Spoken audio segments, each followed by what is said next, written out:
Tony.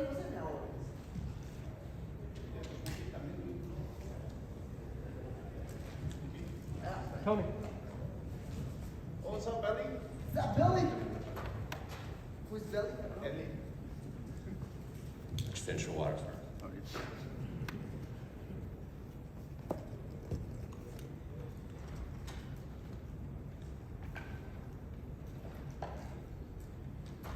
Well, Brandon's now the third straight fight against the same opponent. What are your initial thoughts now that you're only a few days out from your trilogy fight against Davison Figueiredo? Man, actually, right now, I know it's a regular feeling when I'm with you guys, but I feel really good and I feel happy. More because my training camp for this fight was, was crazy, was very hard. So I spent 5 weeks in Tijuana, then I closed my training camp in Las Vegas.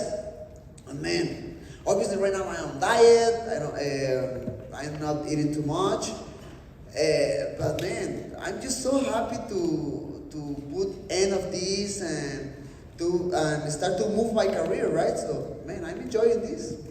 Was it hard because of all the media obligations you have now as a champion? Oh man, it's crazy. You guys, oof, you guys are terrible. No, I'm just kidding. Definitely after the fight, the responsibility with you, with the media, the interviews every day, increases too much. But I was expecting this, and I was prepared. I was, and I am mentally prepared for these kind of moments. Because I need to put a really nice schedule in my normal day. Like I need to go and do my practice in the gym, then go back to my house and do maybe 1 or 2 interviews. Go back again to the gym and go back to the house and spend time with the family because it's very important to me. But yeah, man, I was ready and I'm ready right now. In the first fight against Figueiredo, it seems like he came out there very aggressive, throwing a lot of wild strikes. In the second one, he seemed a little more tentative, maybe trying to figure you out, keeping the distance. Which of those two fighters do you think you'll see on Saturday night? The wild one from the first fight, or maybe the calmer one the second time? Good question. I'm expecting maybe a combination of both. Figueiredo trying to be a little bit more smart, but at the same time trying to get that skill. I feel like the biggest ability of Figueiredo is he's big, he punch hard, and he's very intimidating. He tried to intimidate all his opponents in the octagon. So I'm expecting the same wild fighter, but a little bit more smart at the same time. First fight against him, talking about my thoughts about that fight. I was trying to be very careful because Figueiredo came with all this fame, like the amazing fighter. He's a monster. He can knock you out with just one punch. I was very careful about him and his abilities. Second fight, after the first one, knowing about his power, knowing about all his skills, I was more confident on myself, and I did my job. Do you think there's a possibility he could just be a completely different fighter now that he has changed camps he's in Arizona now with a whole new team? A completely different fighter? No, not 100%. But I'm expecting, talking about the technical part, I'm expecting Figueiredo with new skills, maybe with new weapons. So, man, all these questions about Henry and that stuff, are coming. I know the drama, and that was something important to me when everything starts. But man, right now it's like, I don't care. Do you at least appreciate that Henry is now bringing more eyeballs to the fight? Maybe with this new storyline, people are now tuning in because of this rivalry apparently between you and that camp. So I'm a lucky guy. I'm a really lucky guy because thanks God, it don't feel natural in me to trash talk in social media or say, touch shit of somebody. But I'm a lucky guy because other people sell tickets for me. So that job, they can take that part. So that's it, man. Did you see the embedded of Davidson shooting the Lego championship belt at the gun range? No, don't do it, no. The belt is ugly. Even my daughter can build a better Lego belt, but it's fine, It's man, that is so crazy. That is so fake, I mean, my respect. They are the kings of the cringe. My respect. Brandon over here. Let's go, baby. I did want to ask, man, how was it getting that Lego belt finally and being recognized finally as the Lego champion of UFC?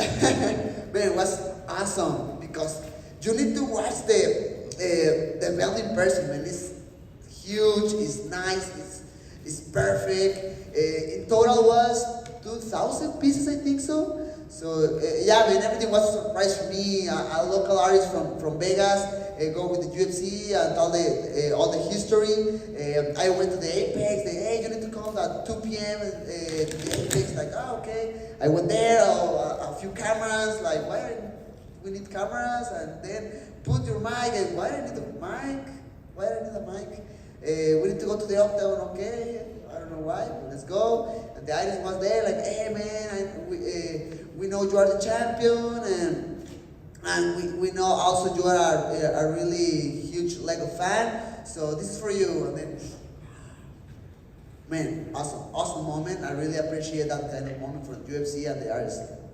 Did you see former champion Jan Blachowicz got his Yes, statue? man, it's awesome. Were you jealous that you did not get the full thing? I mean, not yelling, but was like, oh, that's awesome, that's nice. So if you don't know about this, it's a huge piece of Jan Blachowicz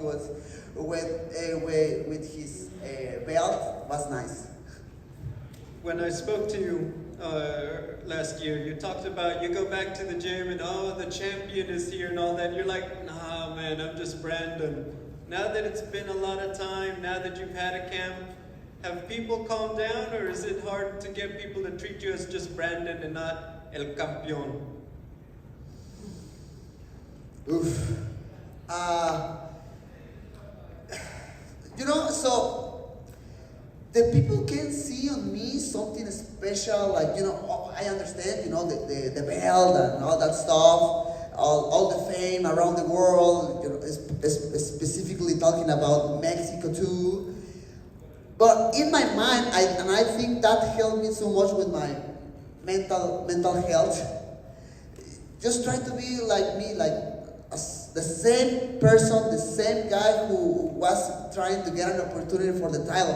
So to me, right now, in my mind, it's like, and still, but my mindset is like, fucking a new man, like, it's the same, man. I want to be the champion always, and I'm working so hard every single day for that. Hola, Brandon. Desde Ecuador, Desde Ecuador. Vamos, Michael. Buscándote a ti y a Michael, quiero saber cuál es tu fortaleza, no solamente tu base, tu disciplina, ¿no? Por la que has llegado acá. ¿Cuál es tu fortaleza? Y de acuerdo a lo que tú me contestes, quiero saber en qué te has fortalecido al entrenar con una legión de ecuatorianos en Entran Gym, que es una potencia verdaderamente ahora en Tijuana. Te has nutrido tal vez del jiu-jitsu, la lucha, de estas disciplinas de los ecuatorianos.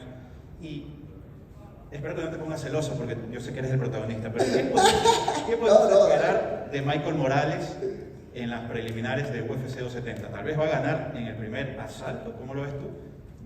Hermano, pues la verdad es que yo personalmente estoy muy contento de que pues todos estos peleadores ecuatorianos hayan llegado al equipo, porque definitivamente aportaron mucho, ¿no? Entiendo el hecho de que, por ejemplo, peleadores fuera de México, peleadores de Latinoamérica ya entran como un referente y un lugar donde pueden evolucionar sus habilidades para llegar un día a UFC, como lo acaba de hacer Michael. Pero también una de las cosas fuertes que hace al equipo muy fuerte es que también utilizamos la experiencia y las habilidades que traen los diferentes atletas. Eso es lo que hizo Michael, Aaron, César, otros peleadores ecuatorianos que están ahí en Entram entrenando bien duro.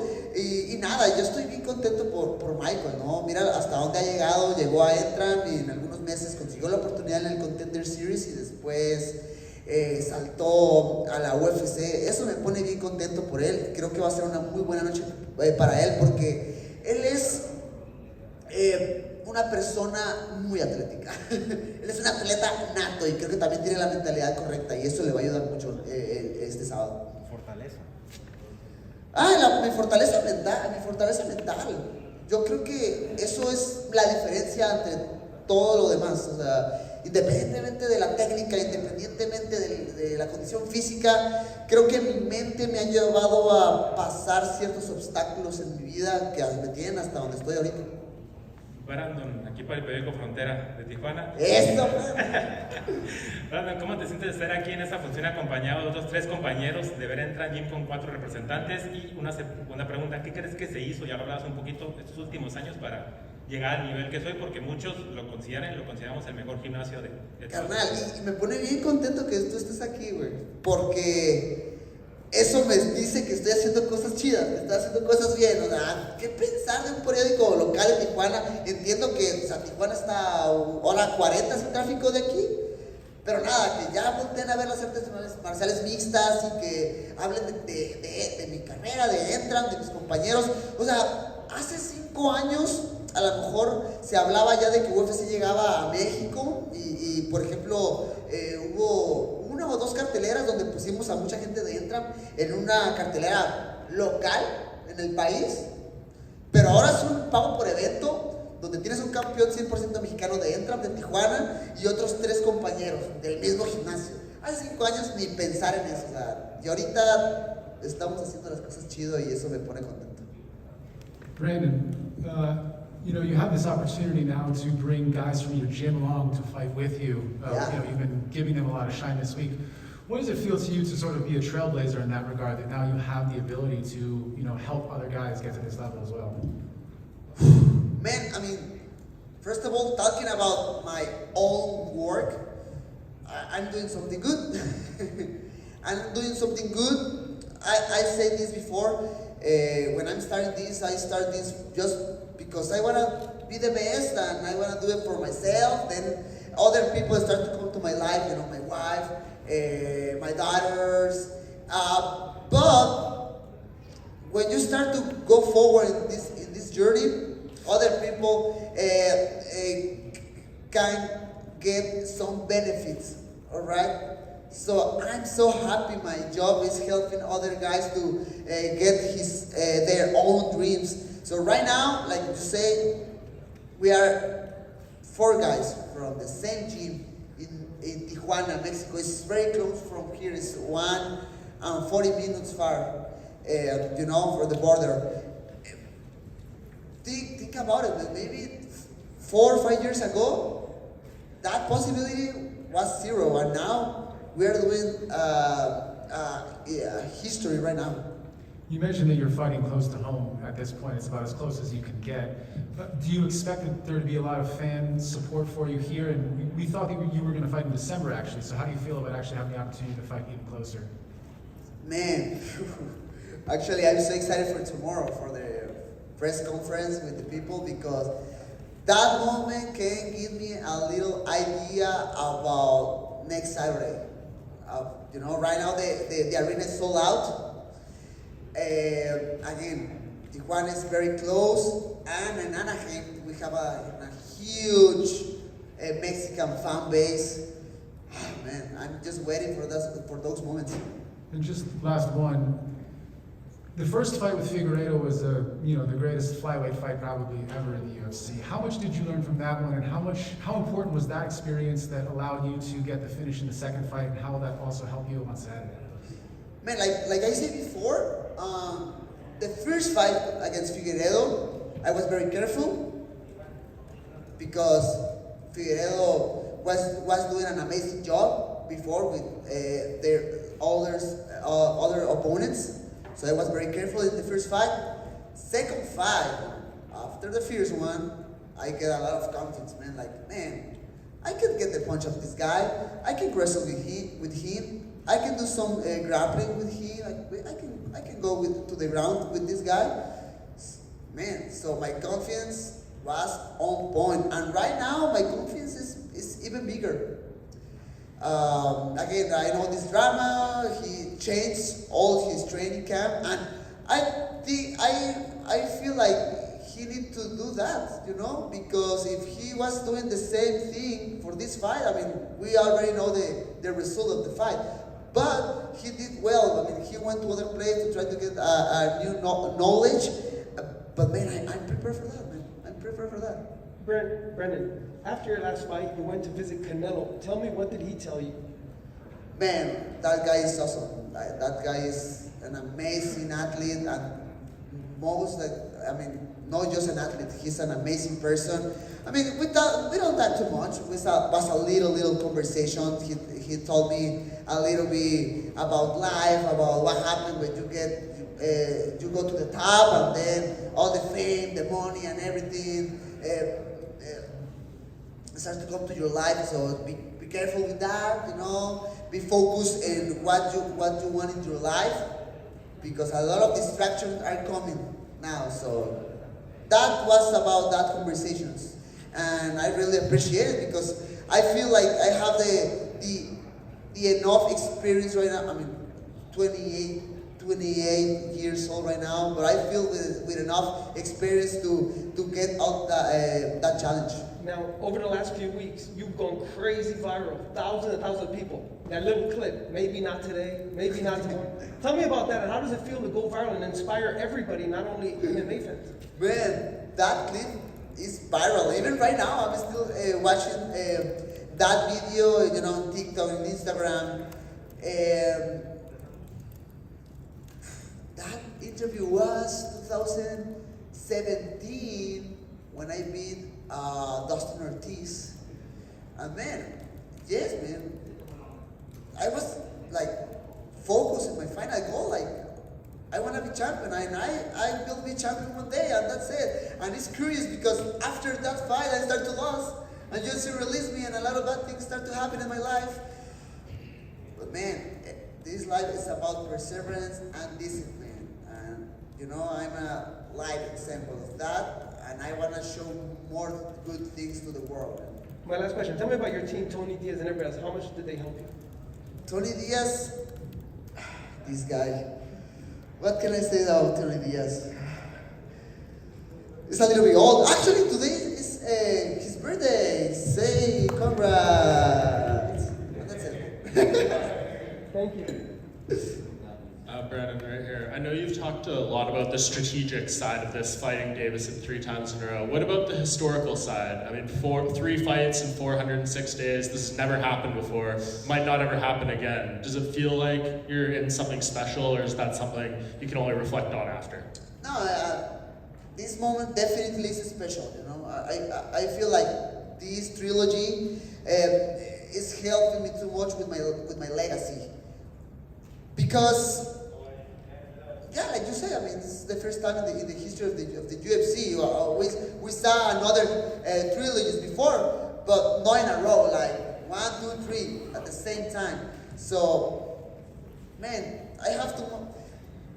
Maybe the people can think different, but I feel a lot of respect of Figueiredo, man, of what we are doing together. I want to win, definitely, and I don't feel too much respect for other guys of his team. But for him, I feel too much respect, and nothing, man. I just want to fight this Saturday, keep the title with me, and be ready for the next one. But definitely, this part of my life, this trilogy, will be something nice in my legacy. Brandon, this is kind of a unique trilogy because it started with a draw, and then you got the finish in the second fight. Usually, we go to a trilogy, it's tied 1-1. Right now, you're up 1 fight, then you guys are tied 1. A lot of different scenarios could play out. So do you feel like you need to just win or put a finish to put some finality to this trilogy? Yeah, maybe that's the goal. Like, just finish this guy. To me, it's not something like personal. Like, he's trying to do this like very, very personal. I understand. Is his kind of business, and I understand. I respect that again. But to me, it's just get this fight, put a finish of this fake rivalry between us, because it's, to me, it's just business. Go and fight, get on a better life for my family, for my wife and daughters, get on a bigger house for my Legos too. That's it. Thanks, Ben. Hey Brandon. I don't want to look too far ahead, but who do you think's looking like a good contender for you to fight after you beat Figueiredo? I mean, Askarov has an important fight against Cara France, so the winner of that fight can be the next one. Pantoja is definitely a possibility. He beat me twice in the past. Alex Perez is there too. Against Cara France need to beat Askarov, but his last performance against Cody Garbrandt looks like impressive. So man, right now I'm very focused in Figueiredo.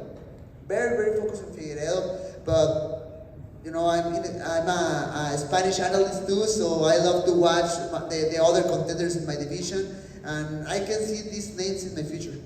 Who excites you the most out of Cara France and Askar Askarov? So the thing between that fight, I mean, I fought against Cara France before and I beat him like very clear, but for the fans, I think the style of Cara France is better. Askar Askarov is this kind of fighters who don't like too much to impress the fan, But I mean, he's winning. He's winning. So if you talk about which fight is better for the fans, I think France.